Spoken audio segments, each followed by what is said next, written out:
हाँ दोस्तों, नमस्कार। मैं आपका आर्यस तिवारी। मैं कुशल से रह करके उम्मीद करता हूँ कि आप लोग भी कुशल मंगल से होंगे। आइए बात करते हैं दोस्त कुछ तकरार के सामान्य कारण क्या हैं। कहीं कहीं तकरार हो जाता है, बहसबाजी हो जाती है, उसके सामान्य कारण क्या हैं। विचारों का भिन्नता। हर व्यक्ति का नजरिया अलग होता है। जब दो लोग एक ही बात को अलग अलग चश्मे से देखते हैं तो बहस की स्थिति बन जाती है। बात वही होती है दोस्त, बात एक होती है लेकिन उसे अलग अलग नजरिया से देखते हैं, बस वहाँ तकरार बहस की स्थिति बन जाती है। अपेक्षाएं। अक्सर हम सामने वाले से कुछ खास उम्मीद करते हैं और जब वह पूरी नहीं होती है तो नाराजगी पैदा होती है। जैसे आप पेन लिए हैं, हम ये उम्मीद करें कि ये पेन मुझे मिल जाए, या हमारे पास कुछ है, आप ये उम्मीद करें कि ये मुझे मिल जाए, और जब वो हमको नहीं मिलेगा या आपको नहीं मिलेगा तो उससे कुछ ना कुछ नाराजगी पैदा होती है। रिश्ते दूर या नज़दीक के हों, अगर तकरार को सही समय पर सुलझा लिया जाए तो इससे आपसी समझ और बढ़ती है।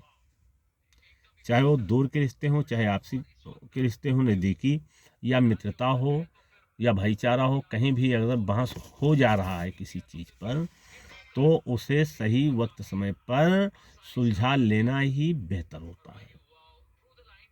उससे दूरियां नहीं बढ़ती हैं।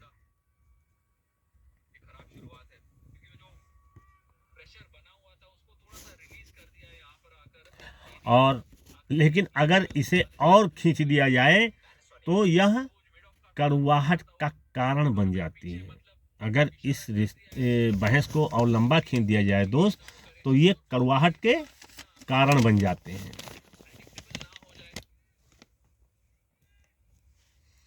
अक्सर हम जवाब देने के लिए सुनते हैं।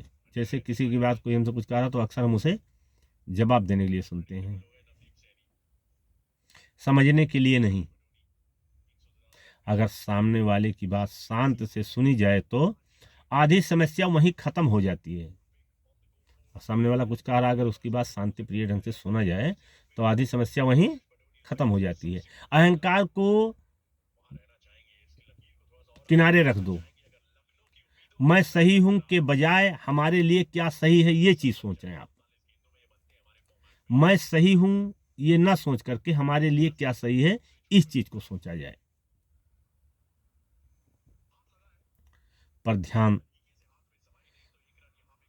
देना चाहिए कि कभी कभी झुक जाना रिश्ते को टूटने से बचा लेता है और तकरार के बीच में हल्का फुल्का मजाक माहौल को खुशनुमा बना देता है।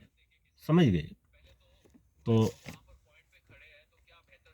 जब भी बात किया जाए तो सामने वाले की बात को सुना जाए और विचार करिए कि हमारे लिए क्या सही, मैं नहीं सही हूँ, हमारे लिए क्या सही है, इस पर ध्यान दो।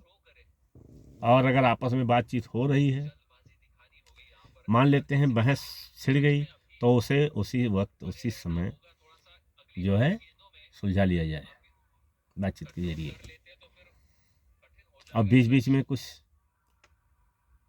ये कटपीस भी होती रहे तो ये माहौल को खुशनुमा बनाए रखती है। समझ गए? तो कभी बिगाड़ नहीं होगा। मेरे कहने का मतलब ये है दोस्त कि छोटी छोटी बातों पर बहस करके अपने को पराया मत बनाइए। मित्रता को बरकरार रखिए और फिर मौज से रहिए, आनंदमय जीवन को व्यतीत करिए। जीवन जीने के लिए मिला है और आनंदमय जीवन को बिताइए मित्रों के साथ, परिवार के साथ, आराम से। फिर मिलते हैं दोस्त अगले कड़ी में।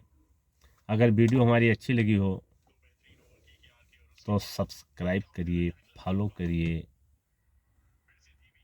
और लाइक कमेंट भी करते रहिए दोस्त। फिर मिलते हैं अगली कड़ी में, तब तक के लिए जय हिंद, जय भारत।